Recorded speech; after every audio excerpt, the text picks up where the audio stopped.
Hello and welcome to the Hoop Collective podcast. We talk about the NBA, which we're doing on Sunday evening. Joining us from New York City, got to be going to Philadelphia soon, Tim Bontemps. Going to Philadelphia on Wednesday for Sixers Celtics, barn burner. Maybe two top teams in the league at that point. We'll see. Hello, everybody. Sixers off to a 4-1 start and won over who they play in the in-season tournament on Friday? I don't remember. They didn't. They played the Suns on Saturday and beat the Suns. Yep. It was like a noon game for, I guess, for Europe's benefit. 1 p.m. 1 p.m. afternoon tip. Noon Central. That's right. Noon Central. Joining us from the American Airlines Center in Dallas, Texas, where he just watched the Mavericks move to 5-1 on the season by defeating the Charlotte Hornets in a surprisingly good game, is MacMahon. Howdy, partners. It is good to be here, even though Bontemps sounds like he's been gargling acid or something. That's one way to put it. LaMelo Ball was firing on all cylinders the fourth quarter of that game. Yeah, he tied an NBA record tonight. Did he really? Yes, absolutely. Most fouls committed during a triple-double. Also, in any game. I thought that was what it was going to be. In any game. Is he allowed 5 or was he allowed 6? Which was it? Allowed 5 or allowed 6? No, look, hey, LaMelo did put on a pretty good show. Luka had, by his standards, a mid performance, but the mighty Mavericks pull out another one. Hey, 5-0 when Jay Kidd's coached him. He gave Sweeney the wheel one game, and they brought it back. Now that was an in-season tournament game. They played. Dallas played in Denver on Friday. Denver won. And an interesting note from that game. I don't know if you guys saw this. Yes. Wait, did Sweeney actually coach that game? Yes. Jay Kidd was sick. He didn't make the trip. Oh, yeah. I didn't. I legitimately didn't know that. Yeah, I think he had jokeritis. That's been known to happen. So they were playing. They were playing on the in the IST in season tournament court. Mm-hmm. And the story that I read said it was Grant Williams. I don't know if it was other players, but Grant Williams goes out there for the shoot around in the morning, and he's shooting threes at one end. Maybe it was both ends of the court. He's shooting threes, and all of his shots are short. You've heard of the Scottsdale flu. You've heard of the Miami South Beach flu. Maybe the altitude, but he's like, wait a minute. How could every single one of these shots be short? Yeah. And legs felt fine. Didn't even go to Shotgun Willie's the night before. Right. And some of the other Mavericks players are and the point here is the Nuggets wouldn't have shot around on that court in the morning. They would have shot around at their practice court, which is up on like the 5th or 6th floor of the arena. And the Mavericks players were like, wait a minute, this doesn't seem right. And they got out the measurement, and the 3-point line was too far back on the new court. So they had to scramble and repaint the line during the day on the new court. I mean, and that's one of those things, like, shouldn't that just be like pretty standard operating procedure to get like 3-point lane? Like, there's certain lines that don't change based on the court. But anyways, well, I actually did some research on this. This was so fascinating to me. They didn't decide that, Zach Lowe wrote about this. They didn't decide that they were going to really do these specialty courts until like August. Mm-hmm. So they had to scramble to do them all. And there's 3 different companies that do it. So I would say whatever company, and I don't know which one, whatever company did that Denver court, better check their other courts to check those 3-point lines. Yeah, right. Some of them probably haven't, some of them might not have been used yet. Maybe they're just trying to, maybe they were, there's been talk like the in-season tournaments, this new thing and this new, like, try a new line. It's been talk. Yeah. And then there's been talk about the 4-point line. Maybe they're just trying to get a head start on this. Who knows? Listen, grumpy old Jackson, he's about 17 years old. He's already a grumpy old fart saying, this is further proof that these courts shouldn't exist. Hey, these courts were a stroke of genius. You know why? Because it's been like 3 days now, and everybody's still talking about these damn ugly courts. Wow. They're absolutely, and they're trying to engage your lack of attention generation. That's by the way, trying to do. Another quick Grant Williams thing. Grant Williams wore a Kelly Green number 62 Jason Kelsey jersey post game tonight. The Eagles beat the Cowboys, and he's strutting around in an Eagles jersey. And I would say that is a dangerous thing to do in the city of Dallas. I'd say it's a bad idea, but the last time the Mavericks had a diehard Eagles fan playing a prominent role on this team, they went to the Western Conference Finals. So he's replacing Jalen Brunson as the primary Cowboys fan antagonist in the city of Dallas. Well, sorry for me he to believe also Grant went Williams 7 from and 9. Charlotte is a Eagles fan. But I mean, hey, Markieff Morris from Philadelphia is a Cowboys fan, so go figure. no, that He is also went true. 7 and 9 tonight, which didn't hurt his cause from wearing whatever he wants to wear. He's been really good for Dallas and everything they could have hoped for really so far, I would say. By the way, how many points did LaMelo Ball have in the fourth quarter of this game? I believe he had 23. A lot. Man. Yeah, he had 7 going into the fourth and ended up with a 30-point triple-double. So it was 23 or 25 or whatever. He was going crazy. It was a wildly entertaining fourth quarter. Him going back and forth with the Mavs. How about Luka this? going How back about and this forth for with the refs. unscheduled? How about this for unscheduled trivia? Ooh. You may have seen that Tyrese Halliburton had a 43-point game against the Hornets on Saturday night. And lost. Which the Hornets won that game. Yeah, LaMelo actually guarded Tyrese on the final possession successfully. It was a pretty remarkable thing to see. All right. Unless you read this stat, I will be stunned if you get it. And I almost think that I'm in danger of being wrong, but I read it. I have no idea what the stat is. I didn't see it. Tyrese Halliburton had 25 points in the third quarter of that game. Mm-hmm. It tied a Pacers record for most points in a quarter. Who did it tie with? You'll never get it. It's happened within the last couple of years. Happened within the last couple of years. I was going to say when you Karis LeVert. That's actually a reasonable guess. You'll never get it. Who the hell? I was thinking the Rifleman Chuck Person when you. That's I was also, thinking these are just because Reggie Miller, because it wasn't because I assumed it wasn't going to be Reggie Miller. Last couple of years, Jordan Nwora. Well, Jordan Nwora. No one would have guessed that. I do remember the game that I think he had I don't know if it was a 50-point game. I remember he had one game with a ton of points. Jordan Nwora with the Pacers. All right, and real quick before we get to the Mavericks, Halliburton has through 5 games has 121 points and 62 assists. He's a 4th player in the history of the league with 120 points and 60 assists through the first 5 games. 4th player in history. Mm-hmm. The other 3, 2 of them are active. 1 of them is in the Hall of Fame. Do you want to take a guess at that? Harden, Westbrook, and Robertson. You got 2 of the 3. Harden in 2016 and Oscar Robertson in 1961. The other active one, is it Luka? No, it's a good guess, though. The other active one played tonight and his team lost. Donovan Mitchell? No, they won. Duh, that's not a very good guess. I'm not good at trivia, so I'm not taking a moral high ground here. I have it in front of me, obviously. Let me just look who played tonight. Steph. Close to Steph or Chris Paul. Chris Paul. Wow. All right. Yeah, in 2013. Okay. In other words, my point is Tyrese Halliburton's off to a great start. And he actually got banged up a little bit. It was through his first 5 games. I think he missed a game. And he's had a couple of great performances at the end of games that have gotten them the Pacers a couple wins. Okay. Mavericks are 5-1, MacMahon. Their one loss was at Denver without Jason Kidd. I don't know if I would say that this is an unexpected 5-1. Luka came in great shape. He is playing well. He was 1 of 9 on threes tonight, so not his best shooting night, but has 12 rebounds and 9 assists. Grant Williams had a couple of great shooting games. That's what he does. Shooting 50% from 3. Yeah, 4 or 5 in tonight's game. What's working, and is this sustainable? Well, I mean, listen, not to go Debbie Downer just to kick things off, but it's been, with the exception of the trip to Denver, it's been a soft schedule.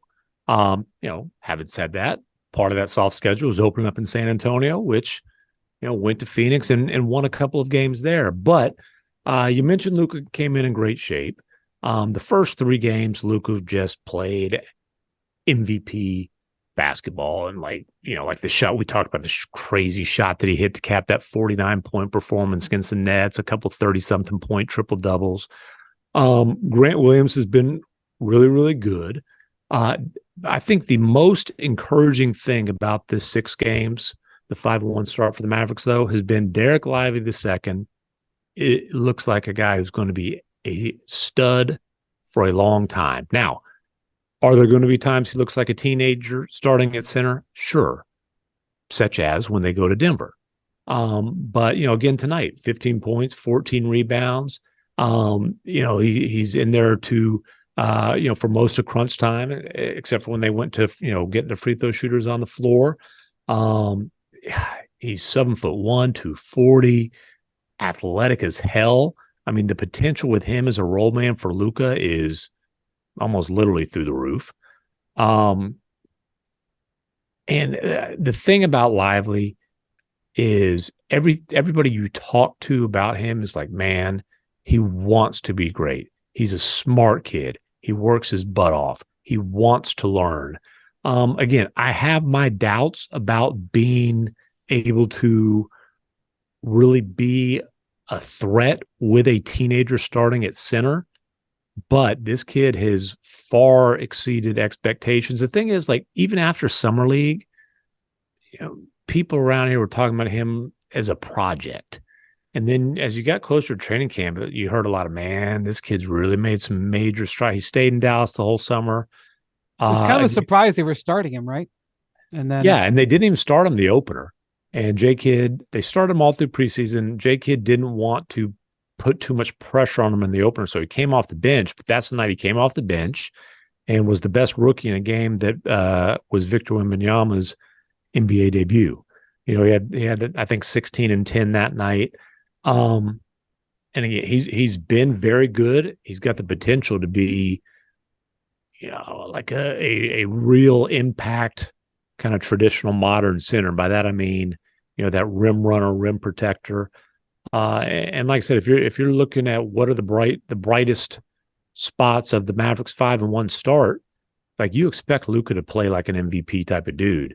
You don't necessarily expect a 19-year-old to come in and be one of the major reasons that they've gotten off to a good start, and that's been the case. Well, let's be honest, right? Like you talk about this, having him be part of a team that's a real threat.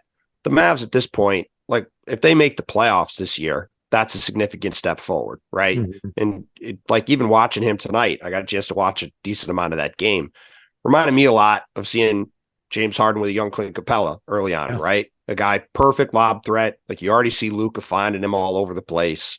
And with his size, like he looks like he's 12 years old. Like he's obviously going to grow into being a bigger, more imposing physical guy.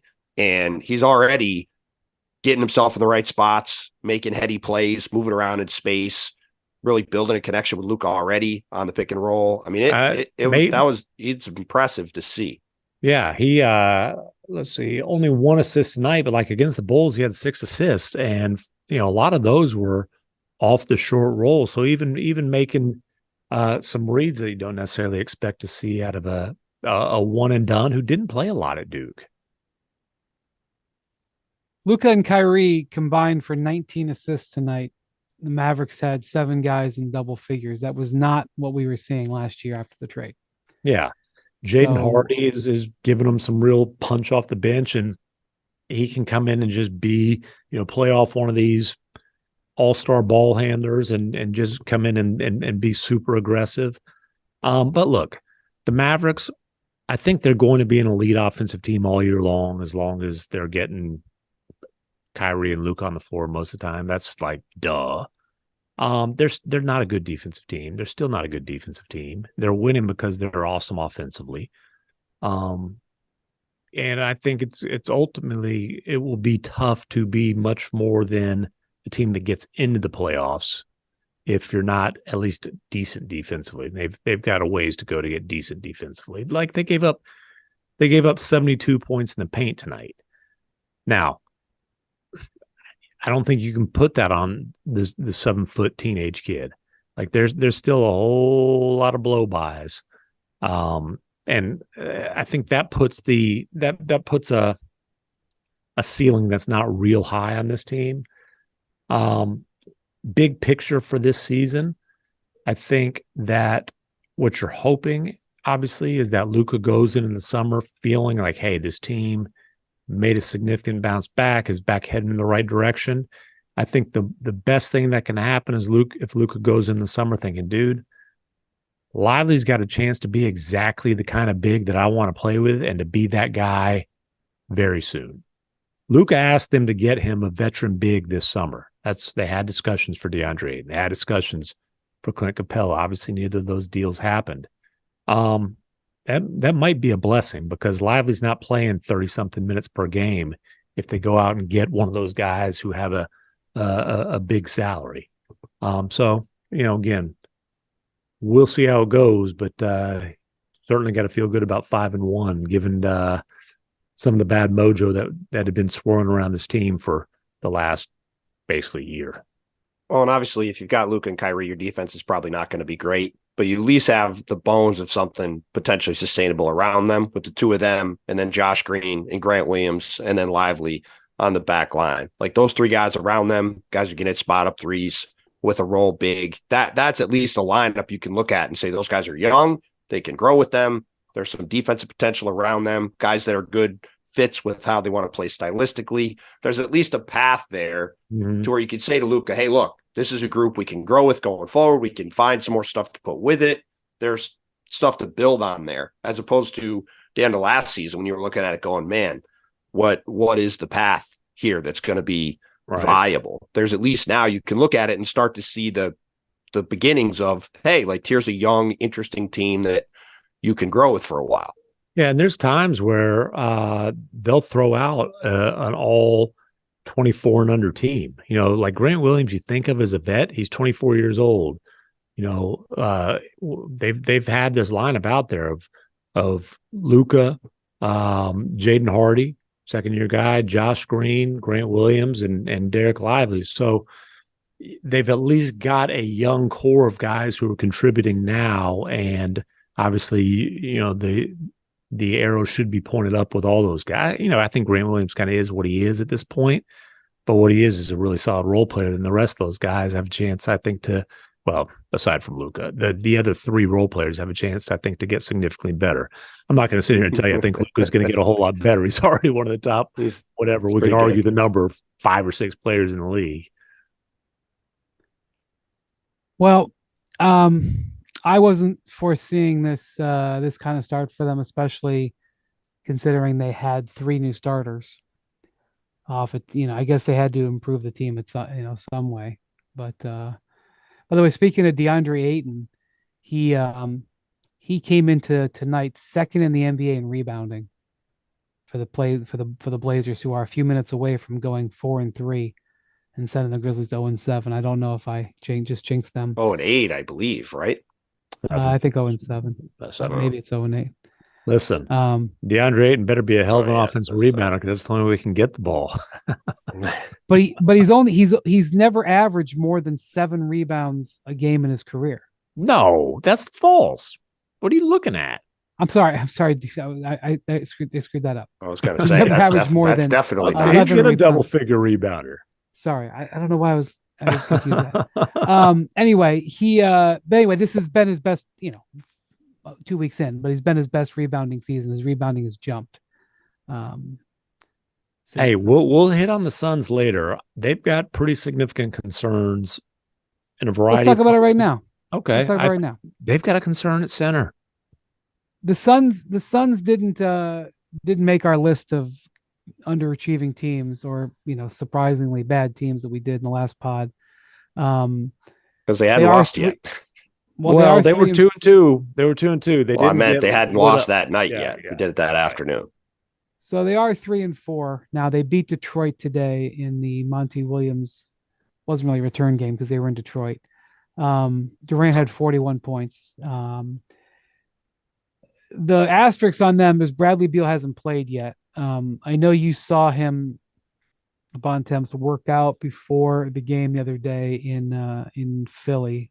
Mm-hmm. And I won't use what you said to me, but you thought he looked okay. He had another pregame workout today. I think he's getting close.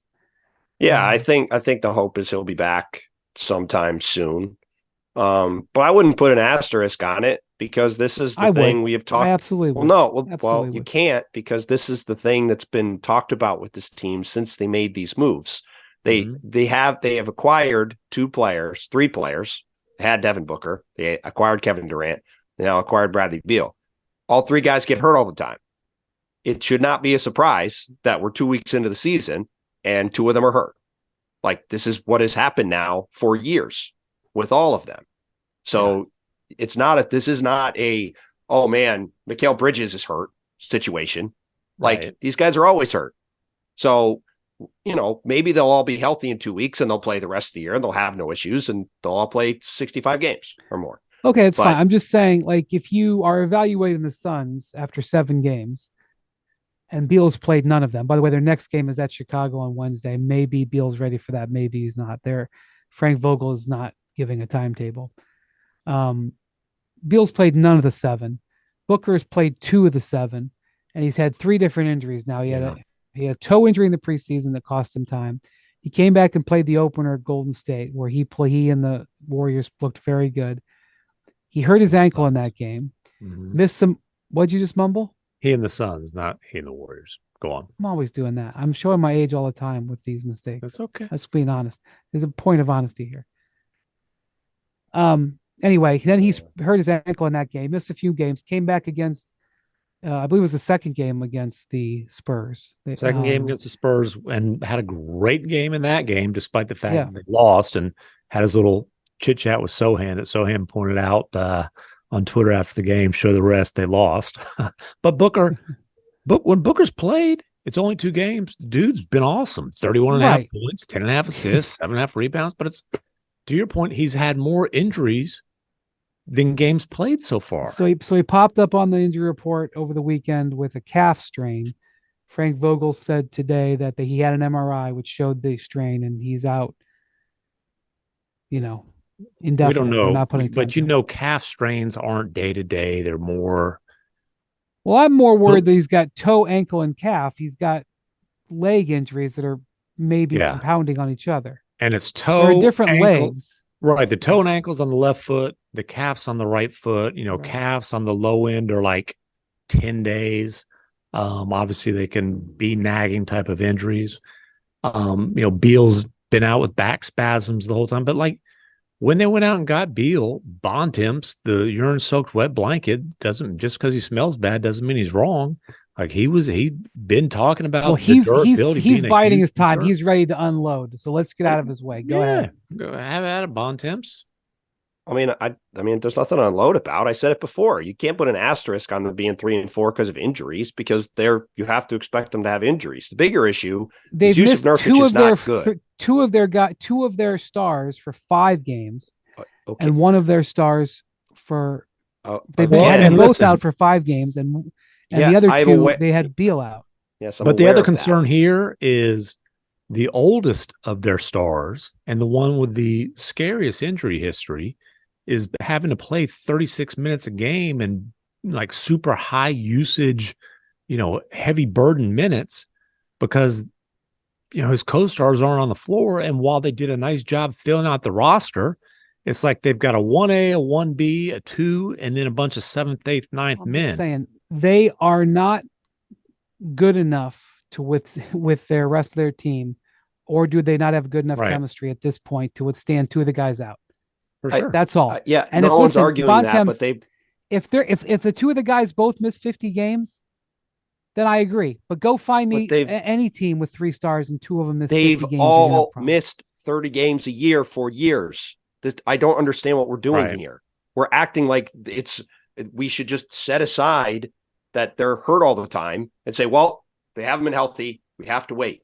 The whole point is we're not even 2 weeks into the season and they're having injury issues. One guy's got a back issue. We all know those are not guarantees to just be magically healed. He could come back soon and be fine and have no more issues. He could be a lingering thing. Mm-hmm. And we all also know, as Tim pointed out, calf strains are really tricky injuries. You could have missed a bunch of time. You could come back and re-aggravate it. Like, that's another nagging thing. Or Devin you could come back like Luka did and go for a couple 30-point triple-doubles and a 49-point That's game. right. And it could be totally fine. But, look, Devin's a fabulous player who now has a pretty significant history of muscle injuries. Kevin Durant has a long history now of pretty significant injuries. Yeah. Bradley Beal's missed a ton of time. You just have to assume those guys are going to miss time, and it's problematic. It's already happening right off the bat. And then on top of that, Jusuf Nurkic isn't any good. Well, that to me is, listen, we all know, hey, they've got to have their three guys to have a chance to be legit contenders. I think the question is, do they have such an issue at center that even if their three stars are healthy, like, man, Jusuf Nurkic is not closing games over Drew Eubanks at this point. Well, and you can make a good argument Drew Eubanks is just better than him at this point. And well worth tampering with if he's going to be closing games. But no, it's the DeAndre Ayton trade, I think he wasn't going to be leading the league in rebounding in Phoenix. He wasn't going to be playing hard for the Suns. That's just the way it is. But Nurkic is shooting like 35%. Nurkic can't make a layup. Nobody really watched Portland last year, but anybody who watched Portland last year knew he couldn't make a layup last year. And he can't make a layup this year. He can't move on defense. The game they played against the Lakers, LeBron just walked by him at the end of the game. He just stood there and watched him go in for a layup. Like, this is what my argument was when we had the discussion about the DeAndre trade in the first place. The Blazers had nowhere to send Jusuf Nurkic. I'm totally with you, MacMahon. We went over it. We don't need to rehash the whole thing again. I understand the chemistry issue. I understand why they did the trade. But the fact of the matter was they made a trade that significantly downgraded them in talent, and they tried to justify why they did it. And maybe the chemistry thing will outbalance that when everybody's healthy and around. And it'll all work out. But I would have still said they should have tried to patch it up with DeAndre and let Frank Vogel try to get something out of him, try to get them to get something better than the package that was always going to be sitting there, which was Jusuf Nurkic and Nasir Little, because Portland wasn't getting them anywhere else. Well, they got Grayson Allen on that, but I hear you. Yeah, he shot 45%. Nasir Little's not playing when they're down 2 stars. Right. He shot wait, hold on. He shot 65%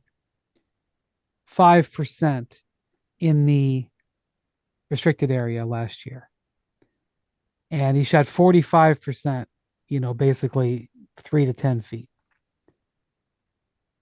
So, yes, there have been times in his career where he shot higher, but I mean, I'll tell you, as anybody who watched him play last year, if you ask scouts, you ask people who watch the games, they'll tell you he couldn't make a layup last year, and he can't make one this year. Listen, maybe they should just throw Bol out there. Isaiah Thomas knows a lot about basketball. He says that he's 7-footer, the best ball handler, best shooter. I mean, some people. Let's give a little context here. No, right, so the game was in Detroit today, and they had these Bad Boys jerseys. They had this whole Bad Boys thing. They're celebrating the great Bad Boys Pistons teams, and so Isaiah Thomas was in the booth with George Blaha in the fourth quarter.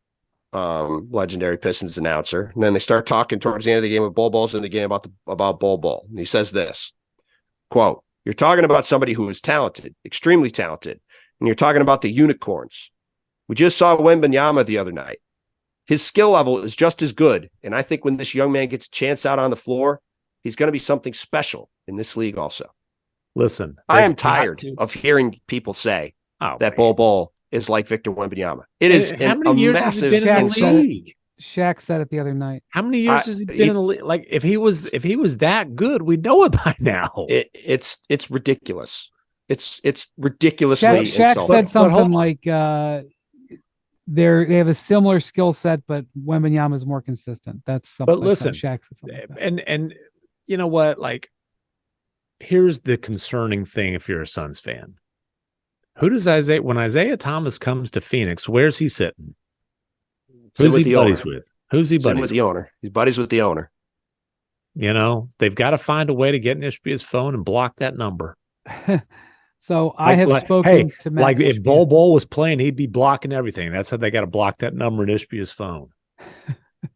I have spoken to Matt Ishbia about his relationship with Isaiah Thomas, and he has made it clear to me that while Isaiah is somebody that he respects a lot, and he's on the board of his mortgage company. At least he was. I don't know if he still is at this moment, but he was on the board of that. That doesn't happen by accident. But and yes, Isaiah was around some of the Suns front office when he first bought the team. But as of right now, I don't think he's got a prominent voice in the Suns organization. Having said that, they did sign Bol Bol. And I'm doing my best, Luke. I'm calling for the replay review. Hold on. Who's at the replay center? Is that Chris Paul? Chris Paul, what do you think about Isaiah Thomas's involvement in the Suns front office?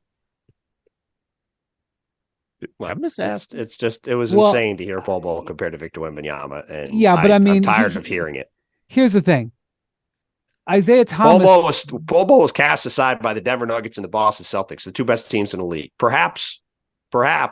And the Orlando Magic, who's not one of the and after he actually played some for the Magic last year, they wanted nothing to do with them this summer. So perhaps everybody's onto something here. And also Chris Paul said that in an effort to get back at the Suns.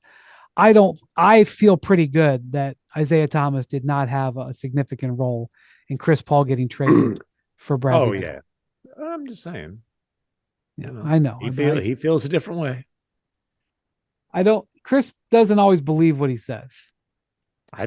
I believe that he believed that one. But anyways, let's get back to the Suns.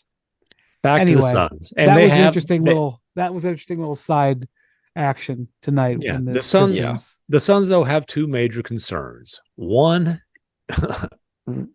you just got to hope for the best with, and that's the health of their 3 stars.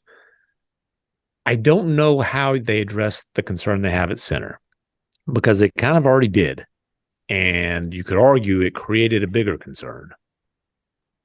Yeah. Well, what they're trying to do, at least now, it's hard to judge it now because Booker and Beal are out. What Frank Vogel is now trying to do with Nurkic is they're trying to play through him on offense. Yeah. So in this game, they ran offense through Nurkic. He had 7 assists. He took just 4 shots. And they're trying to use him more as a facilitator than as an endpoint. But they're also trying to plug up leaks. And I mean, their starting lineup tonight was Kevin Durant, Kadia Bates, Diop, Nurkic, Eric Gordon, and Grayson Allen. 3 of those guys should be coming off the bench. Fellas, we've got breaking news. The Memphis Grizzlies got to win. Oh, wow. I jinxed the heck out of that. They came back. I jinxed the heck out of the Blazers. Basically, from the moment Brian said, I have my phone here. Basically, from the moment Brian said, the Grizzlies are a few minutes away from going to 0-7. I think they scored 1,000 points. Yeah, from that point. It was like a 23-2 run sparked by Wendy's haterade. Yes. I do what I can. Everyone in Memphis should do a golf clap for Wemby for saving the day for him. And Ayton probably didn't get another rebound. He probably didn't. Yes. A lot of baskets went in that time, so I doubt he did. All right. Well, congrats to the Grizzlies. I tell you one thing, they needed it. Ooh, boy, oh boy. Anyway, I'm saying the Suns just you are the moment that the Ayton trade happened, Bontemps, you were firmly in the negative column. That's all been recorded. That's fine. I say just wait a little bit, because in the preseason when those guys were clicking, they were pretty awesome looking. Yeah, but that had nothing to do with the Ayton trade. That those are 2 separate buckets. They had their 3 guys out there for a quarter, and they look great. Well, the other thing is this: if they had those 3 guys out there, healthy and clicking, who's playing center might not matter all that much. And I wonder if it's like, last year we spent most of the year, what are the Nuggets going to do at backup center? Well, the answer is they're going to play small ball for the few minutes that the Joker's not on the floor. I wonder if come playoff time, their starting center is not Kevin Durant, or not starting center, but the guy who's playing a lot of center is not Kevin Durant. Now, again, that gets back to the first issue of health and durability. Right. But yes. Right. By the way, Jackson reports that ESPN, with 7 minutes to go, which is about when I mentioned it, Portland had a 94% chance to win. It was big. It was impressive watching it. Just the points just ticked off.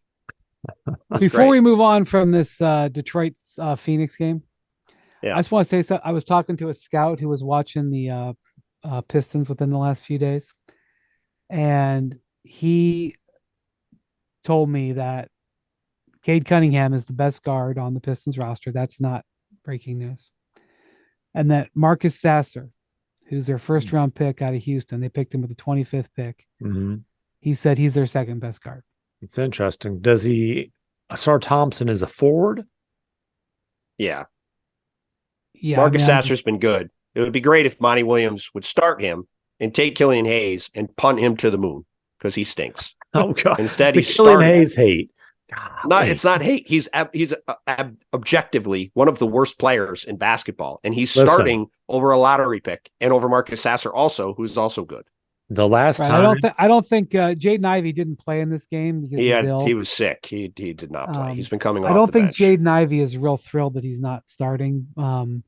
But Sasser, now granted, again, Ivey was out, but Sasser had 22 points, 4 assists in this game tonight. I'm just saying, this scout who's been around for 20 plus years, he was very, very high on. Sasser played, I believe, 4 years at Houston. I don't know if they were all at Houston, but he played 4 years. So he's a little bit more maybe ready than some other guys. But anyway, I just thought I would squeeze in some Pistons coverage since we really talk about the Pistons on here. And I was certainly surprised to hear that. So, all right. One of the teams in the Western Conference who had been playing pretty well was the, the Golden State Warriors, who had a pretty nice win in opening in the in-season tournament in Oklahoma City the other night. Although it came without Shai Gilgeous-Alexander. He tweaked his knee.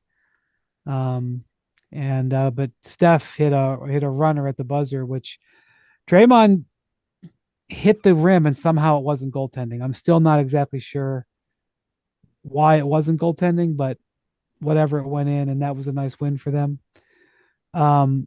They did go into Cleveland tonight and take their second loss. The Cavs used a big lineup against them, their regular lineup.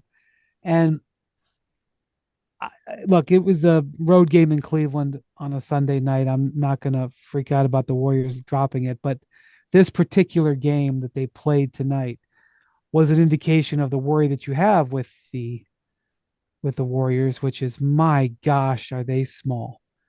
They play so small. Steve Kerr. I wish the listeners could have seen the text chain when Northeast Ohio's own was regaling us about his favorite team and how they would win the finals if it was Cavs Warriors in a sweep. Yes, he did. They would dominate. Playing the parade route, I believe. I said that if the Warriors played the Cavs in a series right now, the Warriors would be in trouble. And then the great thing is, right after that, SportsCenter tweeted a graphics that says Cavs snap 12-game regular season losing streak to Warriors. What does that have anything to do with it? But now though, it's not a commentary on the Cavs' strength. It's a commentary on how small the Warriors play. It's stunning how small the Warriors play. Kevon Looney played 15 minutes. He played. Dario Saric played 13. After that, they pretty much played ultra small, and watching the Cavs just work them over with their size was amazing. Wow. Looney had 11 rebounds in 15 minutes. What? That's a confusing decision, because Looney, like when they won the championship a couple years ago, Looney was a huge part of it, especially the last couple of series. So that's interesting.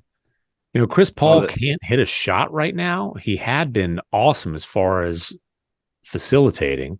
Only 2 assists tonight. He had the rare more fouls than assist performance. bump in the road for the CP6 Man of the Year campaign tonight. That's okay. Well, I'm not analyzing this particular game. I mean, Evan Mobley had 16 rebounds.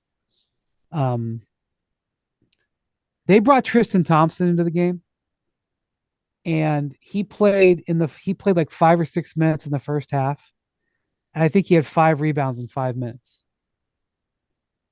The guy who was on our set last year. They play with. I'm just saying, like, and we know that they are a heavy shooting team, but I don't know if you can win at a high level when you are so susceptible to being dominated in the paint. Well, not without Draymond playing at peak Draymond level, which he's correct not there right now. Correct. I mean, look, the Warriors have a couple of things going on, right? One is Draymond's not in shape. He missed a bunch of time with his own, I believe, calf injury, missed or sprained ankle, missed all preseason. Yeah. He's clearly getting himself back into prime Draymond shape. The bigger issues are Klay Thompson's been up and down, mostly down, and Andrew Wiggins has been awful. And when they play small, when they're successful, it's because Andrew Wiggins is playing well and playing bigger. Like you mentioned, Looney in the finals against the Celtics, the other guy who was going crazy rebounding the ball was Andrew Wiggins. And Wiggins was just awesome on every front. Right. And he's been terrible. So that you combine those things together, and that's why on a day like today, the Warriors are having a lot of trouble. Well, look, they're 5-2. Those guys, and they're 4-1 away. Like last year, I believe they had 11 road wins all season. Yeah, I'm just saying. When you see them play a team with size like the Cavs, it was just eye-opening the way this game played out. Eye-opening. And they didn't shoot well. Had they shot Zion. Well, yeah. I mean, okay, Zion's fine. not exactly he's not tall, and he's not he's got size though. Yeah, but he's not like an awesome rebounder. He's not like a guy, like sure. For his Evan Mobley's not an awesome rebounder either. That's fine. He did awesome. Chris Paul did have I haven't checked it tonight, but the other day when I looked, and it's gone slightly in the other way in both directions, but I don't think I've ever seen a guard whose average plus minus, which was 9.5 per game, plus 9.5 per game, was twice his 3-point percentage. He was shooting 4.8% from 3-point range and was a plus 9.5 on a per game basis. That's hard to do if you think about it as a guard.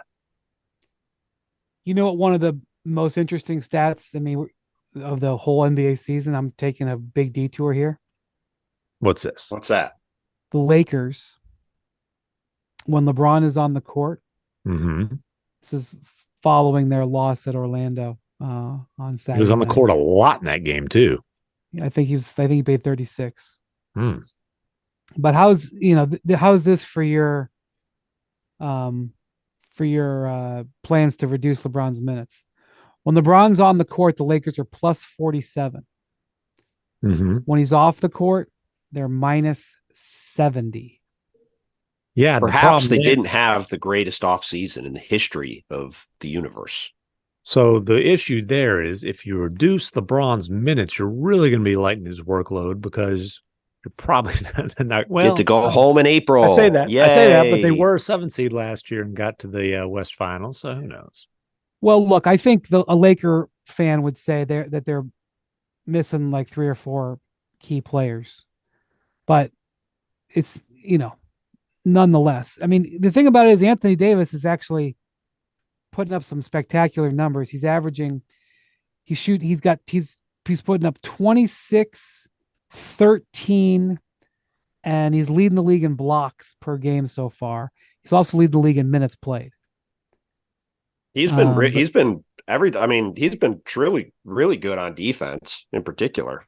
I mean, it's impressive how much of a rim presence he is now. Right. I mean, he's averaging almost 4 blocks a game. I'm just saying, and they're absolutely heavily dependent on LeBron being out there.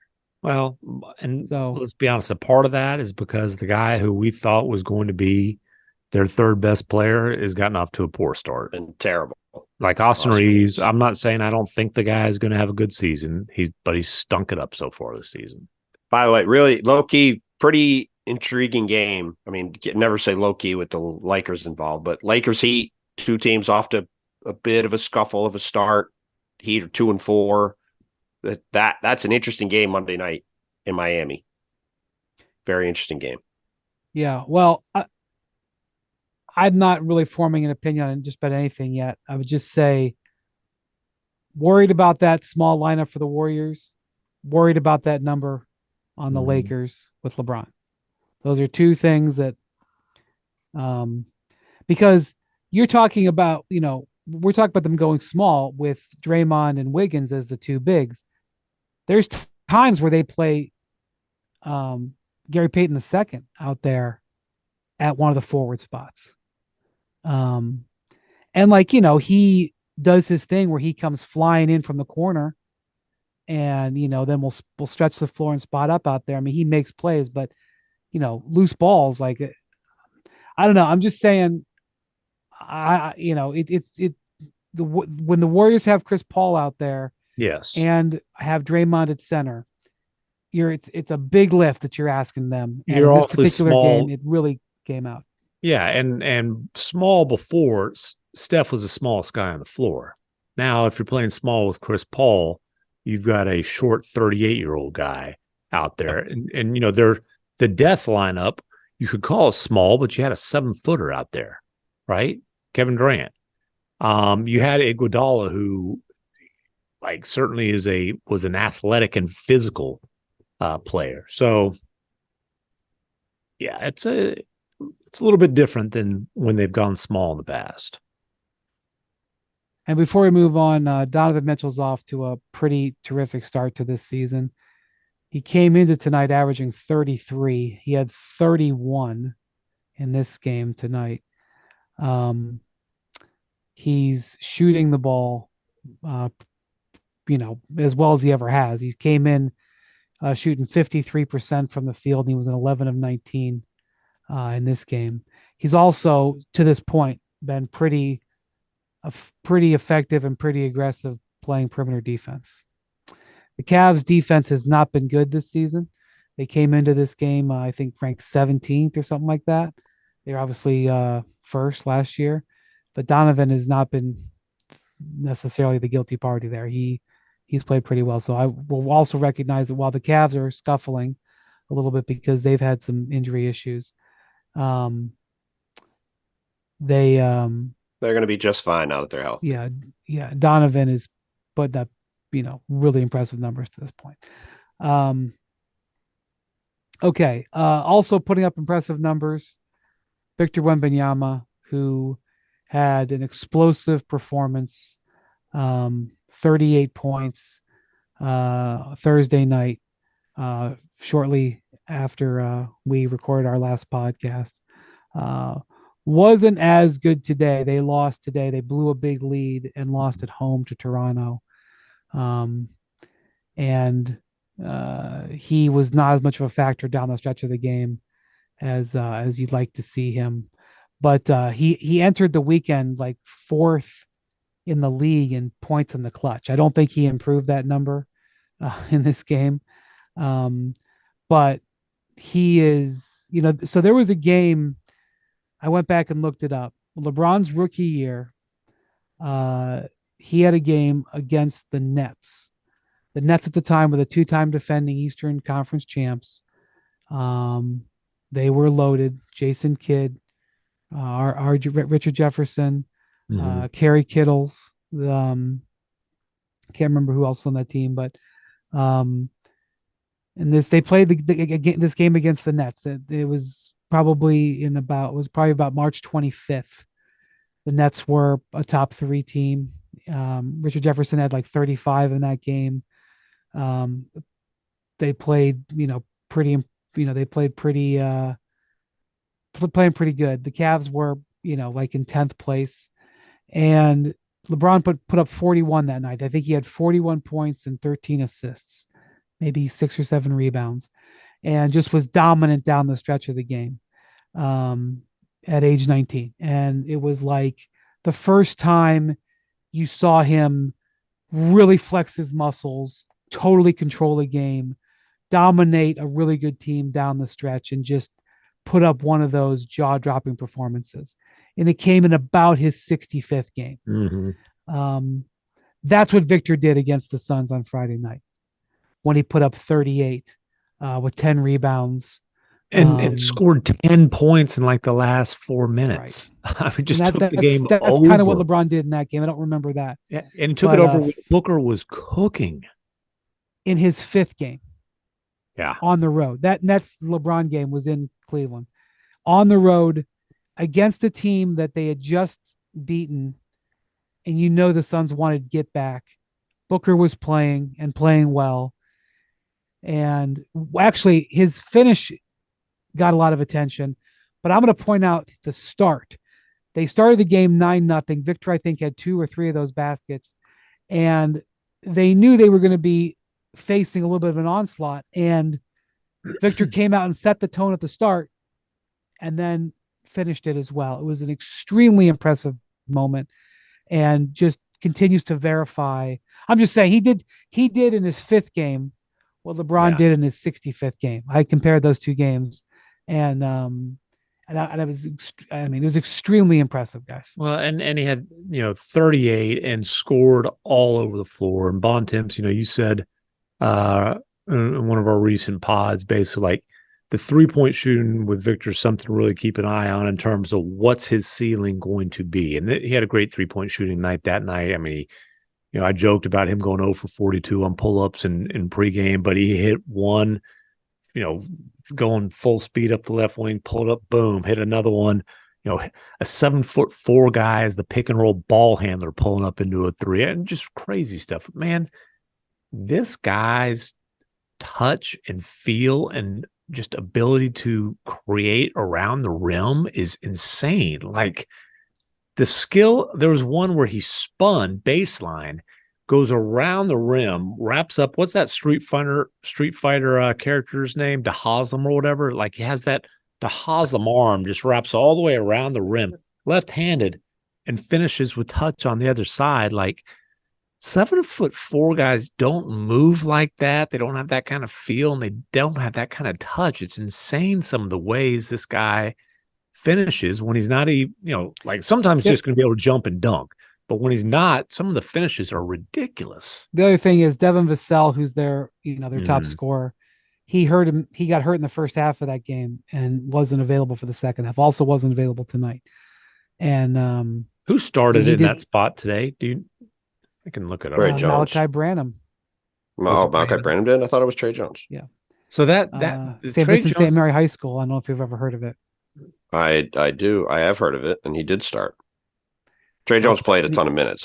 He went 8 of 9 shooting. Thought he started.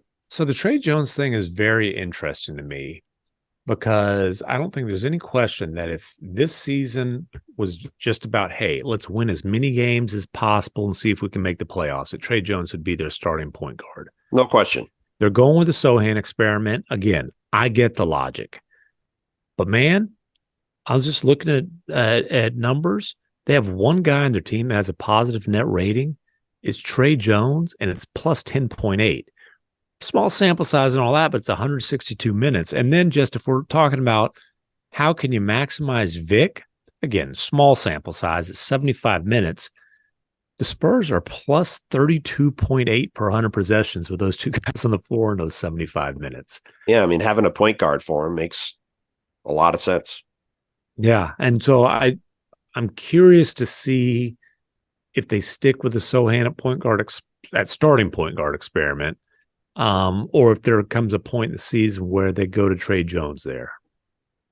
And who knows, maybe there's something that happens before the trade deadline where they can plug Sohan into a forward spot and go forth that way. The thing I've really liked the past couple games, we talked about earlier in the year that Victor was floating around a lot on the perimeter and kind of playing like a shooting guard. The last couple of games in particular, he's, like you said, MacMahon, he's been much closer to the basket. And then getting him the ball at the basket, it makes a big difference. Like he's got pretty incredible touch, not just in terms of shooting the ball, but also like you don't really think about it, but obviously he's so big and so long, they can just throw the ball like 14 feet in the air and he can go catch it. Like there was a play in today's game, Keldon Johnson just threw the ball up and Victor went and caught it and like back tapped it to Charles Bassey rolling down the lane for a layup. There was another play where they just flung it down court and he caught it like Randy Moss as a wide receiver before it went out of bounds and hit somebody for a layup. Like having him near the basket, be able to just throw the ball up to him like that. He's got such good body control and feel. It's not just him shooting. Obviously, him shooting at the rim is good, but he can set up other guys with passes all over the place from there, just from his court vision and being able to manipulate the ball. Like it's been good to see him doing that because then it gets his size more in play instead of him just being out on the perimeter. You know when would have been a really good time to test that out? Last play of the game. Yeah, like when they were trying to run an inbounds play with a tie score in the last seconds of regulation, and I don't know what they were supposed to be doing, but I think I'm not 100% sure. I didn't fact check this to make sure, but I think the Spurs had 2 timeouts, and I think they called them both in a row to set up this play, and it was supposed to be a lob, and then allegedly it was supposed to be a lob, but Victor just ran around in a circle for a few seconds. It wasn't good. I mean, you can throw this guy. I guess his arms are ridiculously long, but he never got within like 12 feet of the hoop. It was very They're bad. not that long. It was not good. He also had a really good look at a 3 in overtime that could have tied the game out. And it rimmed out. I think they were down 4 at the time, but either way, it would have changed the game. By the way, because even though it was not the Spurs, Scotty Barnes was awesome today, particularly down the stretch at 30, 11, and 6. And he has been, Pascal Siakam has been not good for the Raptors, but Scotty Barnes has looked terrific in the early going here after an up and down sophomore year, to put it mildly. He has really looked great coming out of the gates. And certainly for the Raptors, that's been pretty exciting to see him. And it was fun seeing him go toe-to-toe at times with Victor today. Though it is funny, so I've watched a few of these Spurs games now. You see guys, there's like one guy a game who tries to attack Victor on an ISO drive and just get it bounced off their head, and then they don't do it again. Like we saw Andrew Wiggins do it in the preseason. Today it was both Scotty Barnes and OG Anunoby kind of got in their bag, tried to go into him, and then it was just like boink, just like bounce off their head. And it's all right, not going to try that again. It's just funny seeing like a guy on a team try that every game and just get nowhere every time. Barnes, by the way, is let me see what he had. His final numbers were today. He had 30, 11, and 6 today. He's averaging like 22, 10, and 6. He also made 5 threes today, which is a pretty encouraging development. Yeah, he's been really shooting the 3 to a decent clip this year early on. Yeah, he's over 40% on threes. I mean, it's very early. He had one game where he went 4 for 6. So, but if he can, he's never shot his first 2 years. He shot 29% or something like that. I mean, if he just becomes a 35, 36% 3-point shooter, it's a big difference. Let alone if he's better than that. All right. Well, we'll keep an eye on Victor. Okay, before we go, Monday night in New York with Tim Bontemps scheduled to be in attendance, I believe. Ooh. Oh, you're going to see Bucks Nets. All right. Well, see Bucks Nets. But I'll be in the same city as James Harden yet again. You're in the same city right now, although maybe I shouldn't assume that. James Harden with the Clippers he said today he's going to play. The interesting thing for the Clippers, they haven't revealed what their starting lineup is. The Athletic has reported something that has been heavily speculated, which is that Russell Westbrook will not be going to the bench, that Harden will start alongside Westbrook with Paul George and Kawhi Leonard at the forwards, and Ivica Zubac at center. So I don't know if they'll finish the games that way. I remember the Lakers bending over backwards to make sure Russell Westbrook kept his starting job there and not going so well. Westbrook is in a different headspace and is playing much better. I'm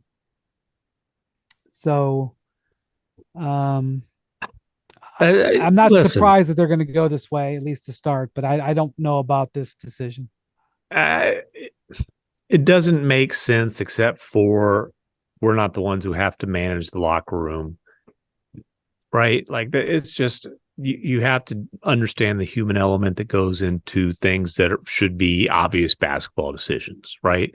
Because the obvious basketball decision is, hey, we've got three guys who like to have the ball in their hands, that are, three max players that like to have their ball in their hands. Now you've got James Harden joining Paul George and Kawhi Leonard. Like Russ is the fourth offensive option. Man, that's not a real good fit. Where if Russ is coming off the bench, Russ is like the instant offense off the bench. That would make a lot of sense there. But you're dealing with the Hall of Fame ego here. It's not easy. At some point, I think they're going to have to convince Russ that it's his idea to come off the bench. And, just take out billboards applauding his sacrifice, whatever you got to do. But on this team, he needs to be in a 6-man role. I'm not going to say sooner than later, but certainly before, before it's time to try to make a playoff run. Well, the alignment that would probably make more sense, right, would be to start PJ Tucker at 4 and have Paul George at 2 and Kawhi at 3. I don't know how Kawhi is going to like playing 4, especially at the end of games, but I assume that this was all discussed with all the powers that be. Make sure everything's nice and understood. But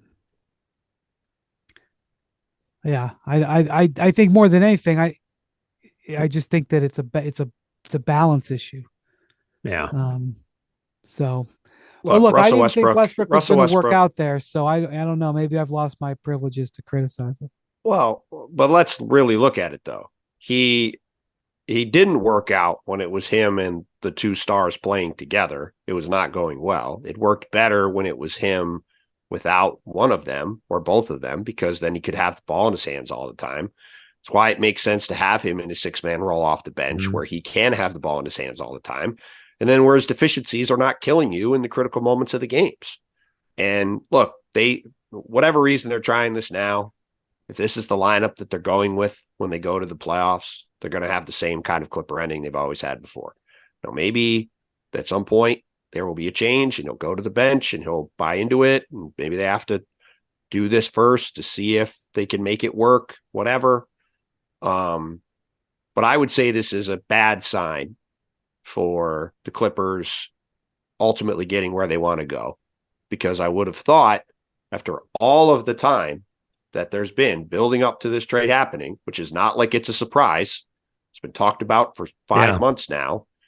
You would think everybody be on the same page and be like, all right, here's what we're going to do. We're going to have Russ come off the bench and cook. We're going to have James start. Everybody's on board. This is going to make sense. But the fact that you can't even have that happen today, after months of everybody being aware this was a thing and talking about it and being ready for it, like, it doesn't, to me, bode well for this experiment. Because to me, this is a discussion that you should have had before the trade was made, that this is not going to work. I think that there was a discussion and it was going to be, I'm going to start. I think that was the discussion that was had before the trade. Well, then you should be telling Russell Westbrook you can get punted then. Well, yeah, and honestly, seriously, like at this point, it's like, Russ, like, we love you, we respect you, but dude, you're not a shot caller anymore. You're not on a $44 million contract anymore. You're not with the Oklahoma City Thunder. He has the support of Paul George and Kawhi Leonard. That's why he's on the team. He has the support of Harden, it seems to. Look, I'm just saying. You can have all the support for 1 year in Houston, then they both want to get the hell out of Dodge. Look, they can all have the support of each other all they want. I'm just saying, if this is the outcome, after all this time everybody had to prepare for this, and this is how we're starting out for the Clippers, doesn't bode well for their chances of getting to where they want to go. That's all I'm saying. Yeah, I agree with that. So since we did the last pod, Harden had the press conference where he said, I am the system. I don't want to rehash all that. From Harden's standpoint, his sacrifice last year didn't get him what he wanted.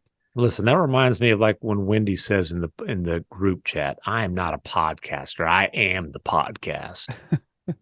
It's true. Like, you're damn golly, we just got to spot up and space the floor and, play hard. When James Harden sat on the podium in Boston after game 1, the second round of the playoffs, he had 45 and they won without Joel Embiid. And he said, I haven't felt like this in a long time. It was pretty obvious he had no desire to be playing second fiddle to anybody. And watching that press conference, he would have felt a little bit better if they came with a 4-year max. No. He might not have loved it, but he'd have taken the money. When he didn't get the money and he had to play second fiddle. I understand, but that's not what happened. That's not why what happened this summer happened. He did not like playing second fiddle. It was quite obvious. That's why he was running to Houston until the Rockets said, James, on second thought, buddy. I understand, that's right. But if they'd offered him a 4-year max, he'd have signed it. That's not the point. Yeah, after the Rockets didn't offer him one. That's not the point. I understand that. The point is, by the end of the season, despite winning the assist title, despite having Joel win MVP, despite everything, despite their success, despite all of it, all of that, at the end of the day, he was clearly not satisfied with that role and didn't think and thought he could still be the guy. And it was not a coincidence to me that when or surprise to me that he sat there the other day and talked the way he did. Now, some of that was clearly missiles fired at Doc Rivers, who he obviously did not like by the end of his time there. And as Doc has said in interviews since, I think Doc was pretty aware of that. But the feeling was mutual. Yes, exactly. But James Harden did not like being second fiddle guy. And, we'll see how this whole experiment goes. I think it was the right move for the Clippers to make. I think they should have made it. But he wants to get paid at the end of this one too. Well, we'll see how it goes. He does look like he's in good shape. I just don't think this bodes well for No, he looks great. Everybody who was in Philly will tell you he looked great the last month. Mm-hmm. He looked ready to go. I think he's going to be motivated. I have no reason not to believe he's going to play well, but this starting lineup thing is not a good sign, I would say. All right. Well, we'll see how it plays out. They started on an East Coast road trip. They play them then in Brooklyn, right? They play the Knicks and then the Nets. Is that what they play? They play the Knicks Monday and the Nets Wednesday. Yes. Okay. All right. Well, I'm sure James will always be welcomed back in Brooklyn. I'm sure he'll be very comfortable there. All right. Thank you for listening to the Hoop Collective podcast. We'll have a lot to talk about next time we speak. See how that Harden Clippers first game goes. Thank you to Mr. Bontemps. Thank you to Mr. MacMahon. Thank you to Jackson. And thank you for listening. Adios, amigos.